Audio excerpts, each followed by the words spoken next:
तो सभी भाइयों एवं बहनों को नमस्कार। स्वागत है आपका आपके अपने चैनल सक्सेस जंक्शन एक कदम सफलता की ओर में। मेरा नाम है अतुल शुक्ला और हम लेकर के आ गए हैं आपके लिए मध्य प्रदेश जेल प्रहरी, डिप्टी जेलर, वन रक्षक एवं क्षेत्र रक्षक भर्ती परीक्षा की दृष्टि से अति महत्वपूर्ण वीडियो है। साइंस का प्रैक्टिस सेट नंबर 5, यानी कि इससे पहले सभी सब्जेक्ट के चार प्रैक्टिस सेट हम करवा चुके हैं। वो सभी प्रैक्टिस सेट आप चैनल के अंदर प्लेलिस्ट बनी हुई है एमपी डिप्टी जेलर के नाम से, वहां पर जाकर के देख सकते हैं। साथ ही साथ में 4 मॉक टेस्ट भी हम करवा चुके हैं, वो मॉक टेस्ट भी आप लोग उसी प्लेलिस्ट में जाकर के देख सकते हैं। ठीक है, ये लगातार हम ये प्रक्रिया चालू किए हुए हैं, ये सीरीज लेकर के चल रहे हैं, जिसमें हम आपको पहले प्रैक्टिस सेट करवाते हैं, उसके बाद में मॉक टेस्ट करवाते हैं, उसके बाद में करंट सीरीज करवाते हैं। ठीक है, तो हमारा ये प्रयास है कि हर तरफ से हम इस एग्जाम की बेहतरीन तैयारी कर सकें, जिससे किसी भी लेवल का अगर ये एग्जाम आए तो आप उस एग्जाम को आसानी से क्रैक कर सकें और अच्छे नंबर लेकर के आ सकें। ठीक है, जो भी प्रश्न आपको इसमें कराए जाते हैं वो आपके एप्टेक एग्जाम में पूछे हुए होते हैं। जैसे इससे पहले जो हमने मॉक टेस्ट करवाई थी 24 मार्च, यानी कि 2 दिन पहले आपका एग्जाम अभी हुआ था एएसआई हेड कांस्टेबल का, उनके प्रश्नों को उस मॉक टेस्ट में शामिल किया गया था। तो प्रयास हमारा यही रहता है कि लेटेस्ट में जो एप्टेक का पैटर्न चल रहा है वही प्रश्न आपके सामने लाए जाएं, जिससे आपको अंदाजा लग सके कि आपके एग्जाम में किस तरह के प्रश्न आने वाले हैं। ठीक है मेरे भाई, सारी बात समझ में आ गई। चलिए शुरुआत करते हैं। वीडियो को लाइक और चैनल को सब्सक्राइब कर लेना, जिससे आगे वाली सारी वीडियो आप तक पहुंच सके। आइए चलते हैं, सबसे पहला प्रश्न देखते हैं और आप लोग कमेंट बॉक्स में कमेंट करते चलेंगे कि आपका क्या आंसर आ रहा है। ठीक है, देखिए पहला प्रश्न पूछा गया है, कौन सा पारिस्थितिकी तंत्र प्रकार कम वर्षा, शुष्क परिस्थितियों और कटीले और रसीले जैसे विशेष वनस्पतियों की विशेषता है। कुल मिलाकर के आपसे ये पूछा जा रहा है, इनमें से ऐसा कौन सा पारिस्थितिकी तंत्र है जहां पर आपको शुष्क परिस्थिति मिलेगी, यानी कि हर जगह पर रूखा सूखा मिलेगा। ठीक है, कटीले वन मिलेंगे, कटीले पौधे मिलेंगे, रसीले जैसे कि ये कुछ पौधे ऐसे होते हैं ना जो अंदर से रसीले होते हैं। ठीक है, जैसे नागफनी का पौधा होता है। तो ये सारी विशेषताएं कौन से पारिस्थितिकी तंत्र की हैं, यह आपसे पूछा जा रहा है। 4 ऑप्शन आपके सामने हैं। वन पारिस्थितिकी तंत्र है, घास का मैदान है, जलीय पारिस्थितिकी तंत्र है, या फिर रेगिस्तानी पारिस्थितिकी तंत्र है। अब बताइए इसका सही आंसर क्या होगा। जल्दी से कमेंट बॉक्स में कमेंट कर दीजिए और हम आपको इसका आंसर बता देते हैं। देखिए, तो प्रश्न का सही आंसर आपका ऑप्शन नंबर डी हो जाएगा, यानी कि जो रेगिस्तानी पारिस्थितिकी तंत्र होता है वो इसका बिल्कुल सही आंसर हो जाएगा। वहां पर आपको क्या क्या देखने को मिलता है, तो बहुत कम वर्षा वहां पर होती है, कटीले वन मिलते हैं, कटीले पौधे मिलते हैं, और ये जो कटीले पौधे होते हैं वो अपने अंदर जो है पानी को छुपा करके रखते हैं, जिससे कि आगे उनका काम चल सके। अब आइए देख लेते हैं किस तरह का ये पारिस्थितिकी तंत्र होता है। तो ये देखिए, तो जिस पारिस्थितिकी तंत्र यानी इकोसिस्टम में कम वर्षा, शुष्क परिस्थितियां और कटीले या रसीली वनस्पति पाई जाती है, उसे रेगिस्तानी या फिर मरुस्थलीय पारिस्थितिकी तंत्र कहते हैं। डेजर्ट इकोसिस्टम कहा जाता है। वहां पर आपको कुछ इस तरह का इकोसिस्टम देखने को मिलेगा। जैसे ये कैक्टस का पौधा होता है, देखते हैं ये पूरा कटीला होता है, लेकिन अंदर से इसमें रस भरा होता है, लेकिन वो रस आपके काम का नहीं होता है। ये रस जो है ना, ये अपने लिए खुद यूज में लाते हैं। ठीक है, इसके अलावा ये ऐसी झाड़ियां आपको देखने को मिलेंगी, बहुत शुष्क आपको स्थान वहां पर देखने को मिलेगा।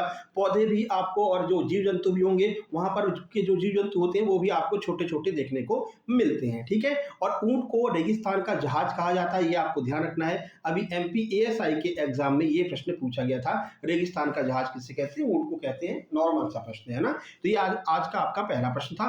आगे बढ़ते हैं और दूसरे प्रश्न को देखते हैं। अगला प्रश्न है, धावन सोडे का रासायनिक नाम क्या है। जो धोने वाला सोडा होता है उसका रासायनिक नाम क्या है। सोडियम क्लोराइड है, सोडियम हाइड्रोजन कार्बोनेट है, सोडियम कार्बोनेट है, या फिर सोडियम हाइड्रोक्साइड है।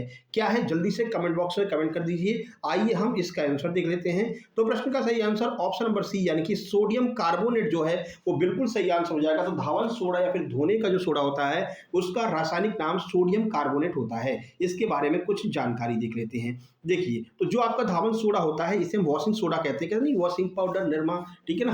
तो वही जो धावन सोडा होता है उसे हम सोडियम कार्बोनेट कहते हैं। एक सफेद क्रिस्टलीय जल में घुलनशील ठोस होता है जो मुख्य रूप से सफाई और जल मृदुकरण में उपयोग में लाया जाता है। देखिए, अगर आपके कपड़े पर दाग लगा हुआ है ना, तो अगर डायरेक्ट आप इस पर जल डालेंगे तो ये नहीं साफ होगा, लेकिन अगर इसमें आप धोवन सोडा यानी कि निरमा वगैरह मिला देंगे तो जल को मृदु कर देता है, मुलायम कर देता है। तो ये जो दाग वगैरह लगा हुआ है ना, ये आसानी से छूट जाता है। ठीक है, तो इसीलिए हम धावन सोडे या फिर वॉशिंग पाउडर का इस्तेमाल करते हैं। यह कठोर जल को नरम बनाता है और डिटर्जेंट का एक प्रमुख घटक है। साबुन और कांच उद्योग में भी इसका उपयोग किया जाता है। तो ये आपका वॉशिंग सोडा है, ध्यान रखना है। चलिए आगे बढ़ लेते हैं, अगला प्रश्न देखते हैं।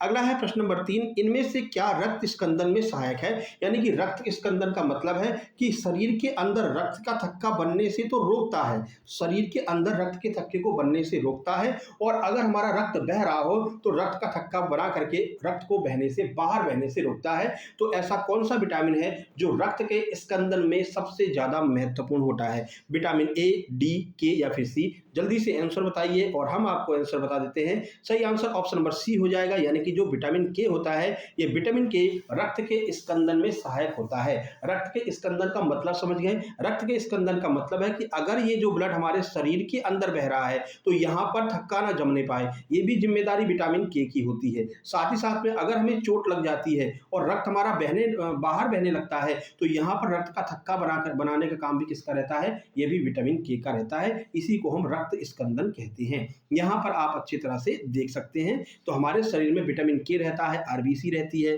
ठीक है, प्लेटलेट्स पाई जाती है, डब्ल्यूबीसी पाई जाती है, ये सारे जो तत्व हैं वो हमारे रक्त में देखने को मिलते हैं। देखिए, विटामिन के शरीर के लिए आवश्यक वसा में घुलनशील विटामिन है। पहली बात ध्यान रखना है, ये विटामिन जो है वो वसा में घुलनशील होता है, जिसका मुख्य कार्य रक्त का थक्का जमाना है, ताकि अत्यधिक ब्लीडिंग रोकी जा सके या हड्डियों के स्वास्थ्य को बनाए रखने, यानी कि कैल्शियम को हड्डियों तक पहुंचाने, और हृदय रोगों की रोकथाम, यानी कि धमनियों में कैल्शियम के जमाव को रोक करके भी महत्वपूर्ण भूमिका निभाता है, जिससे कि वही थक्का ना जमने पाए धमनियों में, जिससे कि ब्लड आसानी से बहता रहे। और अगर यहाँ पर कहीं हमको चोट लग जाए और ये ब्लड बाहर निकलने लगे तो यहाँ पर भी ये विटामिन के आकर के सारे विटामिन के यहाँ पर भाग करके पहुंच जाएंगे और यहाँ पर रक्त का थक्का जमा लेंगे, जिससे कि ये बाहर बहना बंद हो जाता है। और इसी प्रक्रिया को हम रक्त स्कंदन कहते हैं। इसमें विटामिन के सबसे ज्यादा महत्वपूर्ण होता है।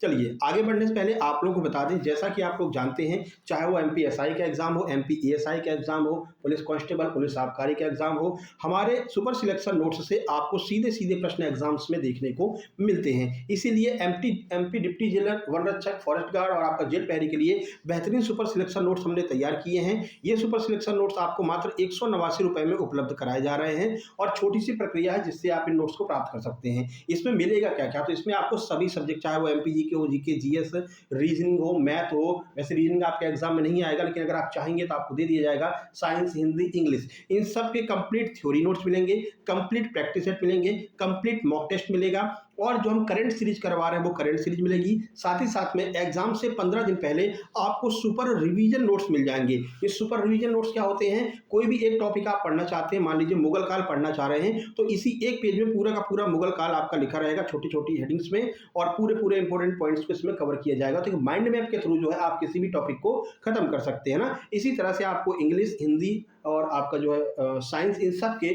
माइंड मैप वाले सुपर रिवीजन नोट्स भी एग्जाम टाइम पर आपको प्रोवाइड कराए जाएंगे। ठीक है, इतना सब कुछ मात्र 189 रुपए में आपको मिलने वाला है। कैसे प्राप्त करेंगे? तो ये क्यूआर कोड आपको दिखाई दे रहा है, इसका स्क्रीनशॉट खींच लीजिए। इसी पर आपको 189 का पेमेंट करना है, और उस पेमेंट का स्क्रीनशॉट इस व्हाट्सएप नंबर 7052547003 इस पर आपको सेंड कर देना है। जैसे आप स्क्रीनशॉट सेंड करेंगे, तुरंत की तुरंत कंप्लीट सुपर सिलेक्शन नोट्स आपको सेंड कर दिए जाएंगे, और व्हाट्सएप ग्रुप में आपको जोड़ दिया जाएगा, जहां पर आगे के सारे नोट्स आपको मिलते रहेंगे। अगर आप यहां से पेमेंट नहीं कर पा रहे हैं, कोई दिक्कत नहीं है, आप इसी व्हाट्सएप नंबर पर मैसेज कर दें कि सर हमको फोन पे नंबर दे दीजिए या क्यूआर कोड भेज दीजिए, वहां पर भी पेमेंट करके आप नोट से प्राप्त कर सकते हैं। एकदम लेटेस्ट करंट अफेयर आपको मिलेगी, लास्ट 6 महीने की करंट अफेयर आपको मिलेगी। ठीक है, और 100% जो परीक्षा में इंपॉर्टेंट चीजें होती हैं वही आपको दी जाएंगी, फालतू की चीजें आपको नहीं दी जाएंगी। ठीक है ना, तो ये सारी चीजें आप प्राप्त कर सकते हैं और प्रथम प्रयास में इस भर्ती परीक्षा में चयन ले सकते हैं। चलिए आगे बढ़ते हैं, अगला प्रश्न देखते हैं। ये है अगला प्रश्न, पृथ्वी के किस बिंदु पर गुरुत्वाकर्षण नहीं होता है? जैसे हमारी पृथ्वी है, आपको पता है पृथ्वी पर बहुत अच्छा खासा गुरुत्वाकर्षण होता है, इसी वजह से हमको हमारे भार का अनुभव होता है। हम कितने किलो के हैं, अभी लास्ट वाली मॉक टेस्ट में पूरा हमने आपको बताया था, है ना, क्योंकि यहाँ से प्रश्न आपके एमपीएसआई कांस्टेबल में, हेड कांस्टेबल में अभी आया था 24 तारीख को। ठीक है, तो हम जिस बल से पृथ्वी से जुड़े हुए होते हैं वही हमारा भार कहलाता है। किसी का 80 किलो होता है, किसी का 70 किलो होता है। ठीक है, तो गुरुत्वाकर्षण की वजह से हम जुड़े हुए होते हैं पृथ्वी से, और गुरुत्वाकर्षण की वजह से ही हम पृथ्वी पर चलते रहते हैं। लेकिन पृथ्वी पर भी एक ऐसी जगह है जहां पर गुरुत्वाकर्षण नहीं होता है, गुरुत्वाकर्षण 0 पाया जाता है। वही आपसे पूछा गया, भैया कौन सी ऐसी जगह है? उत्तरी और दक्षिणी ध्रुव है, भूमध्य रेखा है, समुद्र की सतह है, या फिर पृथ्वी का केंद्र है? बताइए आपके हिसाब से क्या आंसर होगा। हम आपको आंसर बता देते हैं। इस प्रश्न का सही आंसर ऑप्शन नंबर डी हो जाएगा।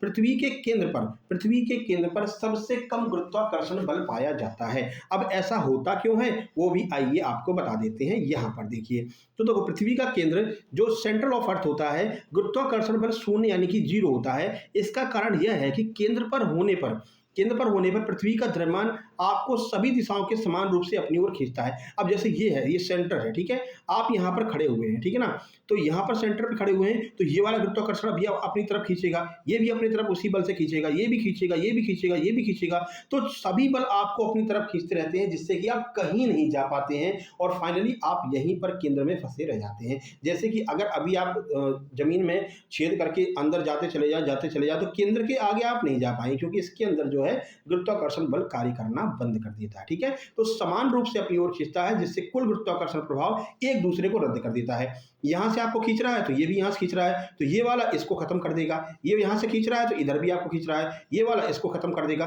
यानी कि एक दूसरे को ये क्लैश कर देते हैं, खत्म कर देते हैं, जिसकी वजह से गुरुत्वाकर्षण बल केंद्र पर जाकर के एकदम 0 हो जाता है। ये प्रश्न बहुत महत्वपूर्ण है, ध्यान रखना है। आगे बढ़ते हैं, अगला देखते हैं। अगला प्रश्न है, देखिए, एक पौधे की कोशिका भित्ति ये किसके द्वारा बनी होती है? ये जो पौधा होता है, ठीक है ना, ये बढ़िया सा पेड़ तैयार कर देते हैं। इसकी जो कोशिका भित्ति होती है, ये कोशिका भित्ति किससे बनी होती है? सेलुलोज से, कार्बोहाइड्रेट से, लिपिड से या फिर लाइकोप्रोटीन से? बताइए क्या होगा इसका आंसर। प्रश्न का सही आंसर ऑप्शन नंबर हो जाएगा सेलुलोज से जो है एक पौधे की कोशिका भित्ति बनी हुई होती है। अब चलिए यहाँ पर डिटेल में देख लेते हैं। देखिए, तो पौधे की जो कोशिका भित्ति होती है, यानी जो सेल वॉल होता है, मुख्य रूप से सेलुलोज और हेमीसेलुलोज, पैक्टिन और प्रोटीन से बनी होती है। यह पादप कोशिकाओं को यांत्रिक शक्ति, मजबूती, निश्चित आकार प्रदान करती है। कठोरता प्रदान करने के बाद की अवस्थाओं में इसमें लिग्निन भी जमा हो जाता है, यानी कि कुल मिलाकर के पूरी सेलुलोज की बनी होती है और सेलुलोज की बनी होने की वजह से ही इसको एक आकार मिलता है। अगर पेड़ इतना लंबा खड़ा हुआ है तो इसका मुख्य रीजन है इसकी कोशिका भित्ति का सेलुलोज से बना होना। सेलुलोज के अलावा इसमें और कौन कौन सी चीज होती है? तो पैक्टिन होता है, प्रोटीन होता है, हेमीसेलुलोज होता है, बहुत सारी चीजें इसमें होती हैं, जिसकी वजह से इसको एक निश्चित आकार मिलता है। लेकिन आपसे पूछा गया है कि भाई कोशिका भित्ति किसकी बनती है, तो ये कोशिका भित्ति जो है वो किससे बनी होती है? सेलुलोज की बनी होती है और इसी के अंदर बहुत सारी चीजें होती हैं। ठीक है ना, चलिए अब आगे बढ़ते हैं और अगला प्रश्न ये रहा आपके सामने, निम्नलिखित में से कौन सा धारा के तापीय प्रभाव पर आधारित नहीं है? यानी कि जो धारा का तापीय प्रभाव क्या होता है? धारा का किसी चीज में बहना और उसको गर्म कर देना ही तापीय प्रभाव कहलाता है। जैसे कि आप तवा को रख दीजिए, ये आपकी गैस सिलेंडर है, गैस है, अब तो सिलेंडर तो मिल नहीं रहा है इस टाइम पर, तो गैस का अब खाली अपन यूज कर ले रहे हैं, ठीक है ना, बोलने में ही, वैसे भी अभी सिलेंडर मिल नहीं रहा है। ठीक है, किसको किसको सिलेंडर मिल गया बताओ, कौन कौन लाइन में लग के आ रहा है? ठीक है, तो जैसे इसमें क्या होता है कि आप तवे को इसके ऊपर रख देते हैं, यहाँ से गैस आती है और आग जलने लगती है और ये तवा गर्म हो जाता है। ठीक है ना, तो इसमें क्या होता है, ये तापीय प्रभाव पर कार्य करता है। जैसे जैसे तवा गर्म होगा रोटी आपकी पकती जाएगी। लेकिन इनमें से कौन सा एक ऐसा है जो इस प्रभाव पर कार्य नहीं करता है और चीजों को गर्म भी रखता है? बताइए। विद्युत ऊष्मक, यानी कि जो आपका प्रेस होता है वो होगा। विद्युत ऊष्मक का अर्थ होता है किसी भी चीज को विद्युत की मदद से गर्म करना। ठीक है, जैसे आपका इंडक्शन हो गया, या फिर विद्युत बल्ब, जो फिलामेंट वाला विद्युत बल्ब होता है, क्या ये तापीय प्रभाव पर काम नहीं करता? बिल्कुल करता है। अगर तापीय प्रभाव पर काम नहीं करता तो ये गर्म नहीं होता है ना। फिलामेंट वाला जो बल्ब होता है, एलईडी की बात नहीं कर रहे हैं, फिलामेंट वाले बल्ब की बात कर रहे हैं, इसको छुओगे तो भाई एकदम से जल जाओगे, है ना, तो वो तापीय प्रभाव पर काम करता है। इंडक्शन आपका तापीय प्रभाव पर काम करता है। विद्युत इस्त्री जो प्रेस होता है वो भी तापीय प्रभाव पर काम करता है। लेकिन जो माइक्रोवेव होता है ये तापीय प्रभाव पर कार्य नहीं करता है। माइक्रोवेव में अगर आप कोई चीज रखोगे, समोसा रख दिया, तो समोसा ऊपर से तो आपको इतना गर्म नहीं लगेगा, लेकिन समोसे के अंदर जो आलू है वो गर्म रहते हैं। ऐसा क्यों होता है, आइए वो हम आपको बता देते हैं। आंसर ऑप्शन नंबर डी हो जाएगा। देखिए, ये है आपका माइक्रोवेव ओवन, जैसा कि आपको यहाँ पर दिखाई दे रहा है। तो माइक्रोवेव ओवन जो है वो विद्युत चुंबकीय विकिरण पर कार्य करता है। ठीक है ना, रेडिएशन पर कार्य करता है, इलेक्ट्रोमैग्नेटिक रेडिएशन पर कार्य करता है। विशेष रूप से माइक्रोवेव ऊर्जा पर कार्य करता है। यह भोजन में मौजूद पानी, वसा और चीनी के अणुओं को 2.4 गीगाहर्ट्ज की आवृत्ति पर तेजी से कंपन कराता है, जिससे घर्षण के द्वारा जो ऊर्जा उत्पन्न होती है और खाना जो है वो गर्म हो जाता है या फिर पक जाता है ना। कोई भी चीज अगर आप इसके अंदर रखोगे तो वो उसके अंदर कार्य करेगा, है ना, समोसे के अंदर कार्य करेगा और इतनी ऊर्जा उत्पन्न कर देगा, आलू या वसा चीनी जो भी है, 2.4 गीगाहर्ट्ज की ऊर्जा उत्पन्न कर देता है, जिससे बहुत ज्यादा घर्षण होने लगता है उनमें और चीजें अंदर से गर्म हो जाती हैं। तो ध्यान रखना, माइक्रोवेव ओवन जो होता है वो विद्युत चुंबकीय विकिरण पर कार्य करता है। चलिए आगे बढ़ते हैं, अगला देखते हैं। अगला प्रश्न है देखिए, पौधे में लचीलापन निम्नलिखित में से किस ऊतक के कारण होता है? आप देखते हैं डाली पर चढ़ते हैं आप, कोई भी डाली है ना, ये मान लीजिए कोई डाली है, ठीक है, आप इस पर चढ़ते हैं, अगर पतली डाली है तो वो झुक जाती है, तो वही पूछ रहे हैं कि ये लचीलापन आखिर होता किस वजह से है। 4 ऑप्शन आपके सामने हैं, आइए सीधे आंसर की ओर चलते हैं। ऑप्शन नंबर बी आपका सही आंसर होगा, जो कोलेनकाइमा होती है इसकी वजह से पौधों में लचीलापन पाया जाता है। बाकी आपका पैरेन्काइमा है, स्केलेनकाइमा है, ये सारी चीजें भी पौधे में पाई जाती हैं, लेकिन क्योंकि लचीलापन पूछा है तो ऑप्शन बी यानी कि कोलेनकाइमा सही हो जाएगा। ये रहा आपके सामने कोलेनकाइमा क्या होता है। देखिए, तो पौधों में लचीलेपन के लिए मुख्यतः जिम्मेदार कौन होता है? कोलेनकाइमा नामक स्थायी ऊतक जो है वो जिम्मेदार होता है। यह ऊतक पौधों के भागों जैसे तने, पत्ती की डंठल को बिना तोड़े झुकने और मोड़ने की क्षमता प्रदान करता है। यह विशेष रूप से जीवित कोशिकाओं से बना होता है। यही एक रीजन है, कोलेनकाइमा जो है वो जीवित कोशिकाओं से बना रहता है, इसीलिए सब कहते हैं भैया पेड़ अजीवित नहीं है, पेड़ जीवित है, पेड़ों में भी जीवन है, ठीक है ना। तो ये कोलेनकाइमा की वजह से कहा जाता है कि पेड़ जो है वो जीवित कोशिकाओं से मिलकर के बने होते हैं, ये उन्हें यांत्रिक सहायता भी प्रदान करता है। तो यहाँ पर आप देख सकते हैं ये कोलेनकाइमा वाले जो टिश्यूज होते हैं ये क्या करते हैं, इसको लचीलापन प्रदान करते हैं। चलिए आगे बढ़ते हैं, अगला देखिए। अगला प्रश्न है, प्रतिबाधा का मात्रक क्या होता है? बताइए प्रतिबाधा का क्या मात्रक होता है? ओम मीटर होगा, एम्पियर होगा, फैराडे होगा या फिर ओम होगा? तो प्रश्न का सही आंसर हो जाएगा कि प्रतिबाधा का जो मात्रक है ऑप्शन नंबर डी यानी कि जो ओम है वो प्रतिबाधा का मात्रक होता है। कैसे, आइए देख लेते हैं। प्रतिबाधा होती क्या है वो भी आपको बता देते हैं। देखिए, प्रतिबाधा जिसे इम्पीडेंस कहते हैं, इसका एसआई मात्रक ओम होता है, जिसे ओमेगा प्रतीक से दर्शाया जाता है। यह प्रत्यावर्ती धारा यानी कि एसी परिपथ में धारा के प्रवाह में कुल अवरोध, प्रतिरोध और प्रतिघात को दर्शाता है। यानी कि ये पूरा जो आपका यहाँ पर धारा बह रही है, इसको रोकने में जितना भी प्रतिरोध उत्पन्न हो रहा है उस सभी प्रतिरोध को एक साथ में अगर मिला करके बताएंगे तो उसे हम प्रतिबाधा कहेंगे। तो टोटल जो आपको प्रतिरोध उत्पन्न होता है, टोटल पूरा, चाहे वो आपका इंडक्टर का हो, कैपेसिटर का हो या फिर प्रतिरोध का हो, किसी का भी हो, इन सब को एक साथ में जब मिला करके बताएंगे तो हम उसको प्रतिबाधा कहते हैं। यानी कि कुल अवरोध, प्रतिरोध और प्रतिघात दोनों मिलकर के प्रतिबाधा कहलाती है। ठीक है, आगे बढ़ते हैं, अगला देखिए। क्वेश्चन नंबर 9, इन्फ्लुएंजा रोग निम्नलिखित में से किसके कारण से होता है? अब इन्फ्लुएंजा, जैसे कि इन्फ्लुएंजा नाम सुनते ही आपके दिमाग में तुरंत जुकाम खांसी आ जाता है ना। तो ये जुकाम खांसी आखिर किसकी वजह से होता है? जीवाणु, विषाणु, कवक या फिर प्रोटोजोआ, किसकी वजह से होता है? आइए देख लेते हैं। सही answer option number B, virus यानी कि विषाणु की वजह से इन्फ्लुएंजा रोग होता है। आइए यहाँ पर आपको बता देते हैं। देखिए, इन्फ्लुएंजा जिसे हम फ्लू भी कहते हैं, मुख्य रूप से इन्फ्लुएंजा वायरस के संक्रमण के कारण होता है। यह एक अत्यधिक संक्रामक श्वसन बीमारी है जो ए, बी, सी और डी प्रकार के वायरसों के कारण होती है।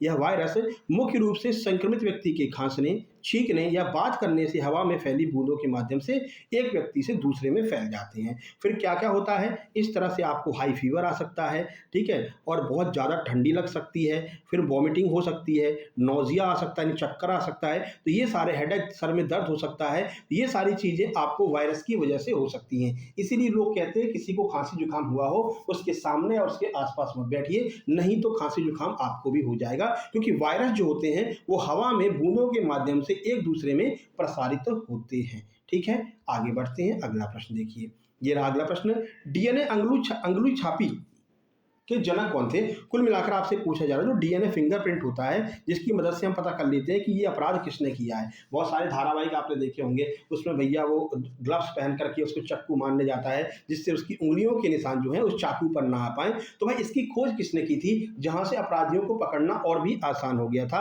पूरे विश्व की बात कर रहे हैं तो James Watson, Hargobind Khorana, Alex Jeffreys या फिर निरेनबर्ग। प्रश्न का सही आंसर हो जाएगा आपका ऑप्शन नंबर सी, यानी कि एलेक्स जेफरेस जो है इन्होंने खोज की थी डीएनए अंगुली छापी की, यानी कि डीएनए फिंगरप्रिंट की। अगर भारत में बात करते हैं तो लालजी नाम के एक व्यक्ति थे, लालजी, जो डीएनए अंगुली छापी को यानी डीएनए फिंगरप्रिंट को भारत में लेकर के आए थे। ये भी आपको ध्यान रखना है, ठीक है। चलिए यहाँ पर देख लेते हैं डीएनए फिंगरप्रिंट क्या होता है। तो विश्व में डीएनए फिंगरप्रिंट यानी कि अंगुली छापन के जनक सर एलेक्स जेफरीज को माना जाता है। उन्होंने 1984 में लीसेस्टर विश्वविद्यालय, यूके यहाँ पर उत्तराखंड मत पढ़ लेना, ठीक है ना, यूनाइटेड किंगडम है, ठीक है, इस क्रांतिकारी तकनीकी की खोज की थी जो व्यक्तिगत पहचान और पितृत्व परीक्षण के लिए डीएनए प्रोफाइलिंग का उपयोग करता है। कहते नहीं भाई कि आप उसके लड़के हो कि नहीं हो, ये कैसे पता कर सकते हो? तो उसके डीएनए के माध्यम से पता कर सकते हो, है ना? अब आपके फिंगरप्रिंट का आजकल बहुत उपयोग हो रहा है। कौन-कौन राशन लेने जाता है बताइए?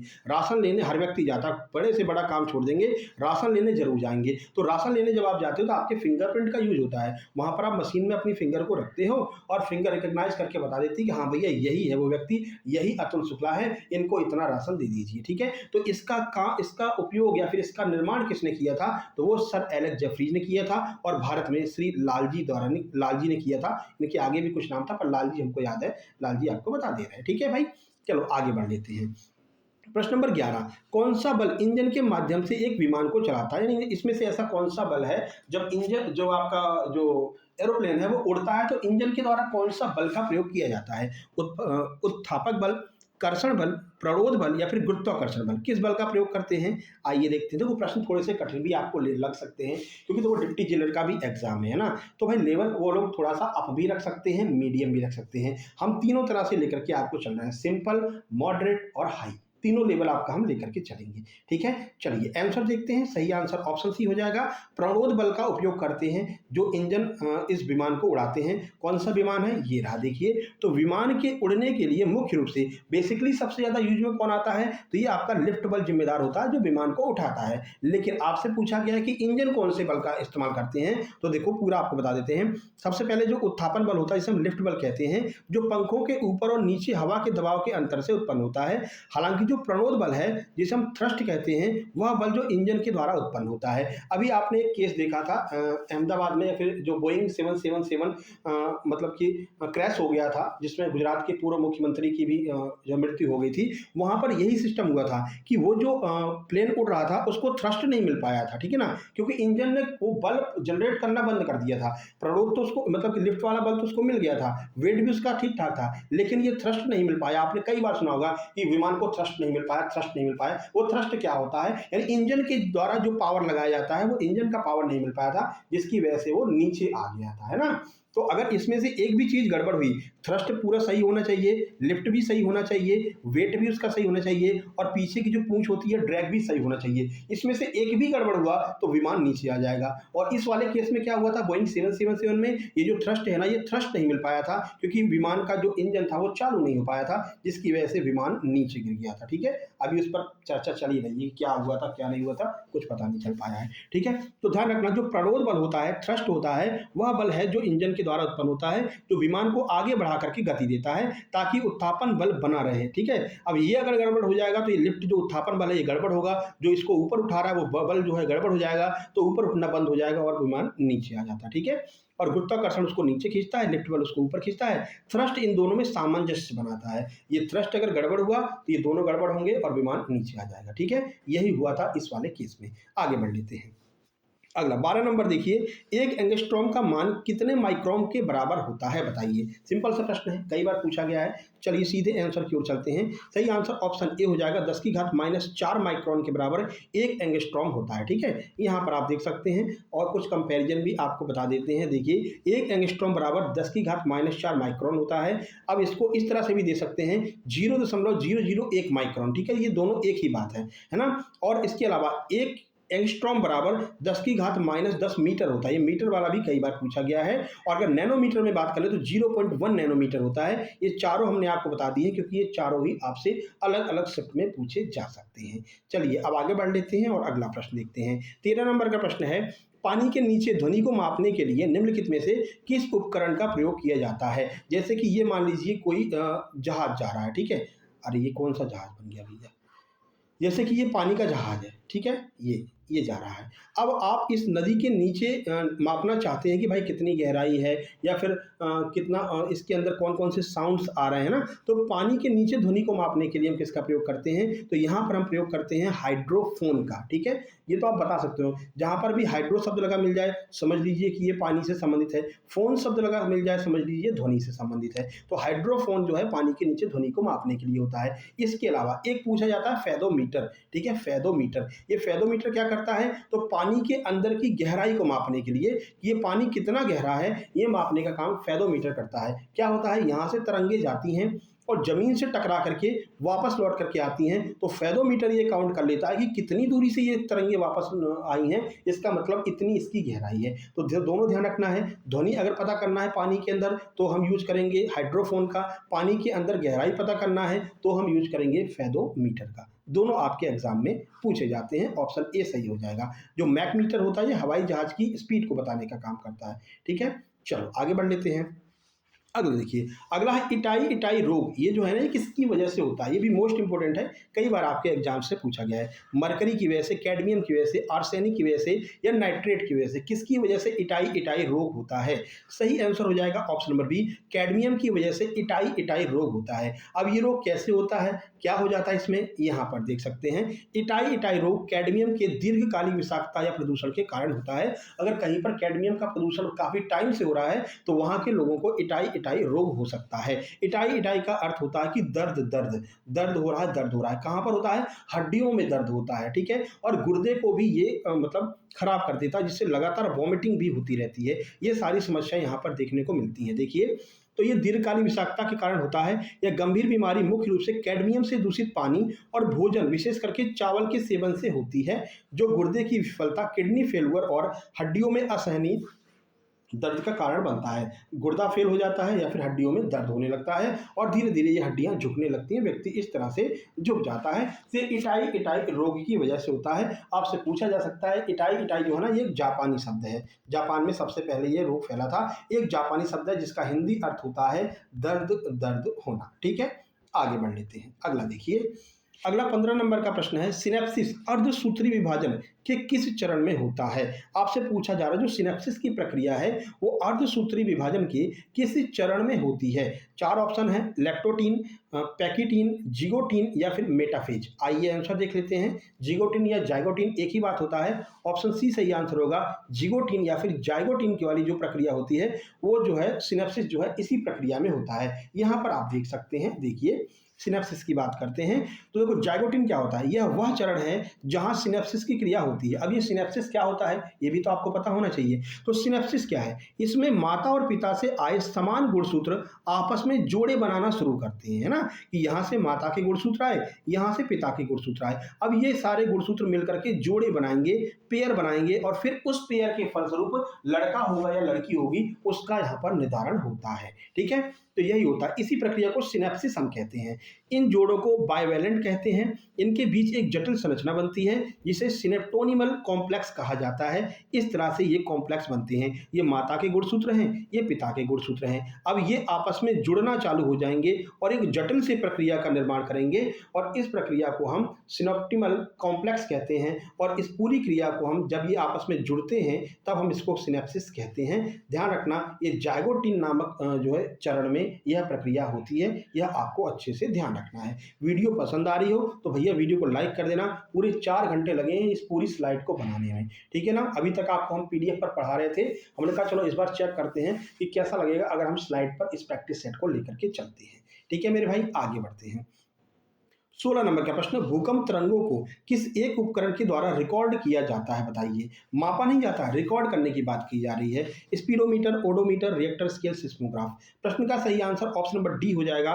कंफ्यूज आप इन दोनों में होंगे, रिएक्टर स्केल और सिस्मोग्राफ में, लेकिन ध्यान रखना कहा क्या जा रहा है, रिकॉर्ड किससे करते हैं? तो रिकॉर्ड हम सिस्मोग्राफ से करते हैं। मापते किससे हैं? रिएक्टर स्केल से मापते हैं। अगर मापना पूछा जाए तो रिएक्टर स्केल, अगर रिकॉर्ड करना पूछा जाए तो सिस्मोग्राफ। अब वो सिस्मोग्राफ कैसा होता है यहां पर आप देख सकते हैं, ये रखा हुआ है सिस्मोग्राफ। देखिए, भूकंप तरंगों को सिस्मोग्राफ या फिर सिस्मोमीटर नामक उपकरण से मापा और रिकॉर्ड किया जाता है। और इस सिस्मोमीटर में ही क्या लगा रहता है, रिएक्टर स्केल लगी रहती है। ठीक है, यह यंत्र जमीन के हिलने को रिकॉर्ड करता है जिससे भूकंप की तीव्रता और स्थान का पता चलता है। ये पूरा एक यंत्र होता है ना, इसको सिस्मोग्राफ कहते हैं और इसी के अंदर रिएक्टर स्केल लगी होती है जिससे हमको पता चलता है कितनी तीव्रता का भूकंप आया है। तो अगर आपसे कहें कि रिकॉर्ड करना है तो सिस्मोग्राफ, अगर आपसे कहें कि मापना है तो सिस्मोमीटर या फिर रिएक्टर स्केल। ठीक है, चलो आगे बढ़ लेते हैं। ये रहा अगला प्रश्न, इनमें से कौन छींक जैसी अनैच्छिक गतिविधियों को नियंत्रित करता है? भाई हमको छींक आ रही है, ठीक है, हम इसको रोक नहीं सकते हैं। हमारी पलक झपक रही है, हम इसको रोक नहीं सकते हैं, तो इनको नियंत्रित करने का काम कौन करता है? अब ऐसा तो है नहीं कि हमारा दिमाग कहता है भैया पलक झपकाओ तब तुम झपकाते हो, ये तो अपने आप झपकती रहती है। ऐसा तो है नहीं कि दिमाग कहता है छींको तब तुम छींकते हो, छींक भी अपने आप आ जाती है। इसको कंट्रोल करने का काम कौन करता है? मेडुला मस्तिष्क पोन्स अनुमस्तिष्क। प्रश्न का सही आंसर हो जाएगा medulla oblongata. Option number A इसका बिल्कुल सही आंसर होगा। यहाँ पर आप देख सकते हैं। तो खांसी, छींक, हृदय स्पंदन और श्वसन जैसी अनैच्छिक क्रियाओं या गतिविधियों को मस्तिष्क का मेडुला ऑब्लंगेटा नियंत्रित करता है। यह पश्च मस्तिष्क का निचला हिस्सा होता है। ये जो पीछे वाला मस्तिष्क है ना, इसका निचला हिस्सा मेडुला ऑब्लंगेटा यहाँ पर आपको दिखाई दे रहा है, ठीक है, जो मस्तिष्क स्तंभ के साथ मिलकर के इन स्वचालित क्रियाओं को संचालित करता है। यहाँ पर यह मेडुला ऑब्लंगेटा नीचे लटका होता है, जो इन अनैच्छिक क्रियाओं को नियंत्रित करने का कार्य करता है। ठीक है, आगे बढ़ते हैं। देखिए, अगला प्रश्न है, निम्नलिखित कोशिकांग में से किस एक कोशिका अंगक को आत्मघाती थैली के रूप में जाना जाता है? इनमें से कौन सा एक आत्मघाती थैली है बताइए? लाइसोसोम है, प्लास्टिड है, अंतःप्रद्रवी जालिका है या फिर माइटोकॉन्ड्रिया है? चलिए आंसर बता दें। सही आंसर ऑप्शन ए हो जाएगा, यानी कि लाइसोसोम जो है उसे हम क्या कहते हैं? आत्मघाती थैली कहते हैं, सोसाइडियल बैग कहते हैं। क्यों कहते हैं आइए देख लेते हैं। ये रहा इसका प्रॉब्लम। देखो, लाइसोसोम को कोशिका की आत्मघाती थैली यानी सोसाइडियल बैग कहा जाता है। ये कोशिका के अंदर मौजूद ऐसे सूक्ष्म अंगक हैं जिनमें शक्तिशाली पाचन एंजाइम होते हैं। जब कोशिका क्षतिग्रस्त या मृत हो जाती है तो लाइसोसोम फट जाते हैं और इनके एंजाइम अपनी ही कोशिका को पचा लेते हैं। जैसे कि ये देखिए आप यहाँ पर लाइसोसोम ऐसे इसमें रहते हैं, ठीक है ना। अगर 2D में देखें और 3D में देखेंगे तो इस तरह से ये चलते फिरते रहते हैं। जैसे कोई ऐसी कोशिका जो खराब हो गई, अब वो शरीर में सड़ सकती है, शरीर को क्षतिग्रस्त कर सकती है, तो लाइसोसोम क्या करते हैं? उसके ऊपर जाते हैं और फट जाते हैं, ठीक है ना। फटने से क्या होता है कि इसका जो अंदर रस होता है वो इस कोशिका के ऊपर पड़ जाता है और कोशिका को ये पूरी तरह से पचा लेते हैं। जैसे कि आप खाना खा रहे हो, आपके खाना खाते वक्त अगर मक्खी चली गई या कोई छोटा मोटा कीट पतंगा चला गया तो भैया यही लाइसोसोम होते हैं जो पेट में उसको पहुंचते ही पचाने का कार्य करते हैं। ठीक है मेरे भाई, समझ में आ गया? आगे बढ़ लेते हैं। ये रहा अगला प्रश्न। 19 नंबर का प्रश्न कह रहा है, कोशिकीय श्वसन में ऑक्सीजन की क्या भूमिका होती है? ऑक्सीजन क्या कार्य करता है कोशिकीय श्वसन में? 4 ऑप्शन आपके सामने हैं। ग्लूकोज का विश्लेषण करता है, एटीसी में इलेक्ट्रॉन का अंतिम स्वीकार करता है, या माइटोकॉन्ड्रिया को सक्रिय करता है, एंजाइम को उत्तेजित करता है। अगली वाली वीडियो में ना इसको पूरा बड़ा सा करके रखेंगे और ये जो प्रश्न वाला सिस्टम है ये वाला, इसको थोड़ा सा और बड़ा कर देंगे, यहाँ से कर देंगे, है ना, तो आपको और अच्छे से दिखाई देगा। फिलहाल इस बार ट्राई किया था, आगे बढ़ते हैं। तो फिलहाल प्रश्न का सही आंसर आपका हो जाएगा ऑप्शन नंबर बी, या ईटीसी में इलेक्ट्रॉन का अंतिम स्वीकारता है। कैसे? यहाँ पर देख सकते हैं। देखिए, कोशिका श्वसन में ऑक्सीजन मुख्य रूप से अंतिम इलेक्ट्रॉन स्वीकार करता होता है। जो इलेक्ट्रॉन परिवहन श्रृंखला ईटीसी के अंत में इलेक्ट्रॉन और हाइड्रोजन आयनों के साथ मिलकर के जल का निर्माण करती है। यह प्रक्रिया एटीपी के रूप में अधिकतम ऊर्जा उत्पन्न करती है और ग्लूकोज के पूर्ण ऑक्सीकरण के लिए आवश्यक है। हमको ऊर्जा मिलती कैसी है? इसी प्रक्रिया के द्वारा हमको ऊर्जा मिलती है। ऑक्सीजन यहाँ से आती है, ठीक है, और ये ब्लड में जाकर के मिल जाती है। उसके बाद में क्या होता है, यहाँ पर आपका हाइड्रोजन आयन आते हैं। हाइड्रोजन आयन के साथ में ऑक्सीजन मिलकर के किसका निर्माण करती है? H2O यानी कि जल का निर्माण करती है और फिर हमको एटीपी के रूप में ऊर्जा प्राप्त होती है। तो ध्यान रखना, ऊर्जा को मापने की इकाई एटीपी कहलाती है, ठीक है। और ये ग्लूकोज के पूर्ण पाचन में भी मुख्य कार्य ऑक्सीजन का ही रहता है। ग्लूकोज को पचाती है, वहां से एटीपी में ऊर्जा निकालती है और हमारे सारे ऑर्गन्स को ऊर्जा पहुंचाती है, जो अपना भोजन इस ऊर्जा के माध्यम से ग्रहण करते हैं। ठीक है, आगे बढ़ लेते हैं, अगला प्रश्न देखते हैं। ये रहा आपका अगला प्रश्न। प्रश्न नंबर 21 नहीं, ये 20 ही है, ठीक है, एक एक्स्ट्रा लग गया है, कोई दिक्कत नहीं है। जब 1 लीटर जल 4 डिग्री सेल्सियस से 0 डिग्री सेल्सियस तक ठंडा किया जाता है तो इसके आयतन में क्या परिवर्तन होगा? जल है, जल को 4 डिग्री सेल्सियस से लेकर के 0 डिग्री सेल्सियस तक हम ठंडा कर रहे हैं। अब बताइए क्या परिवर्तन होगा? पहले इसका आयतन घटेगा फिर बढ़ेगा, या फिर समान रहता है या बढ़ता है या फिर घटता है? बताइए आयतन में क्या परिवर्तन होगा? प्रश्न का सही आंसर हो जाएगा ऑप्शन नंबर डी, आयतन हमेशा इसका घटता है। क्यों घटता है वो देख लीजिए। देखिए, तो जब 1 लीटर जल को 4 डिग्री सेल्सियस से 0 डिग्री सेल्सियस तक ठंडा किया जाता है तो इसका आयतन पहले बढ़ जाता है और घनत्व तो कम हो जाता है। ध्यान रखना, आयतन तो बढ़ेगा, ठीक है ना। इसमें डेंसिटी पूछी गई थी, डेंसिटी की वजह से वहाँ पर ध्यान रखना, अगर आयतन पूछे तो आयतन बढ़ेगा और डेंसिटी उसकी जो होगी वो कम होगी, ठीक है। जल के असामान्य प्रसार के कारण होता है, क्योंकि पानी पर अधिकतम घनत्व पर होता है। देखो पानी जो है ना वो 0 डिग्री सेल्सियस पर अधिकतम घनत्व पर होता है और ठंडा करने पर यह बर्फ में बदलने लगता है, जो इससे हल्की होती है। कुल मिलाकर के आपको ध्यान रखना है कि जब 1 लीटर जल को 4 डिग्री सेल्सियस से 0 डिग्री सेल्सियस तक ठंडा करेंगे तो आयतन उसका बढ़ जाएगा। जो वॉल्यूम होता है ना भाई, अगर कोई जल है 4 डिग्री सेल्सियस पर इस तरह से चल रहा है, ठीक है ना, 0 डिग्री सेल्सियस पर क्या होगा, ये एकदम बर्फ बन जाएगा। बर्फ बनने से क्या होगा, उसका वॉल्यूम जो है ना, आयतन जो है वो बढ़ जाता है, क्योंकि अणु आपस में जुड़ जाते हैं, कठोर हो जाता है। तो आयतन तो बढ़ेगा लेकिन घनत्व तो कम हो जाएगा, ठीक है। इस वाले प्रश्न में ध्यान रखना घनत्व ही पूछा गया होगा, ठीक है ना। वो गलती से यहाँ पर आयतन लिख गया है, कहाँ है आयतन, नहीं, यहाँ पर घनत्व होगा, ठीक है। घनत्व क्या होता है, घनत्व घट जाता है, और अगर आयतन की बात करें तो आयतन बढ़ जाता है, ठीक है। दोनों में अंतर ध्यान रखना। जब आपको हम इसकी पीडीएफ देंगे तो इसको सही करके देंगे, यहाँ पर हम इसका घनत्व कर देंगे, ठीक है। तो ये आपके 20 प्रश्न थे। अब आप बताइए कि ये 20 में से आपके कितने प्रश्न सही निकले, कितने प्रश्न आपको लगे कि हाँ हमसे बन सकते थे। जल्दी से आप कमेंट बॉक्स में कमेंट करेंगे, इस वीडियो को शेयर करेंगे और लाइक करेंगे, जिससे हमारा उत्साह लगातार बढ़ता रहे और हम आपके लिए अगली जो वीडियो है वो जल्द से जल्द लेकर के आएँ, ठीक है मेरे भाई। मॉक टेस्ट किस किसने लगा ली, जल्दी बताइए। मॉक टेस्ट किसने लगाई, एकदम लेटेस्ट प्रश्न हमने आपको दिए 2 दिन पहले की। 24 मार्च को आपका एग्जाम हुआ, 24 और 25 मार्च को एमपी एएसआई और एमपी हेड कांस्टेबल का एग्जाम हुआ, और हमने परसों वाली आपके मॉक टेस्ट में उन प्रश्नों को रख दिया, ठीक है ना। तो हम यही प्रयास करते हैं कि एकदम लेटेस्ट प्रश्न आप तक पहुंच सके। तो अब इस प्रयास के लिए ये आपका फर्ज बनता है कि आप वीडियो को शेयर करेंगे और नोट्स जरूर ले लीजिए। समय है आपके पास में, बेहतरीन कंटेंट आपको मिलेगा, बेहतरीन तरीके से ग्रुप में तैयारी कराई जाती है। अभी आपने देखा था एएसआई एमपीएसआई का रिजल्ट आया है। एमपीएसआई का प्री बहुत सारे लोगों ने उस ग्रुप से क्वालिफाई किया है, ठीक है, जो एमपीएसआई प्री वाला ग्रुप था। एमपी पुलिस कांस्टेबल का बहुत सारे लड़कों के 85-89 नंबर तक आए हैं, जो हमारे एमपी पुलिस कांस्टेबल ग्रुप 2025 में शामिल थे। इसीलिए हमने ये डिप्टी जेलर का ग्रुप बनाया है, इसमें आप लोग शामिल हो जाइए। नंबर वही 7052547003, इस पर व्हाट्सएप करके आप लोग अपने नोट्स और ग्रुप वाले लिंक प्राप्त कर सकते हैं, जिससे कि ग्रुप में शामिल हो जाएं। चलिए मिलते हैं नेक्स्ट वीडियो में, तब तक के लिए नमस्कार, धन्यवाद।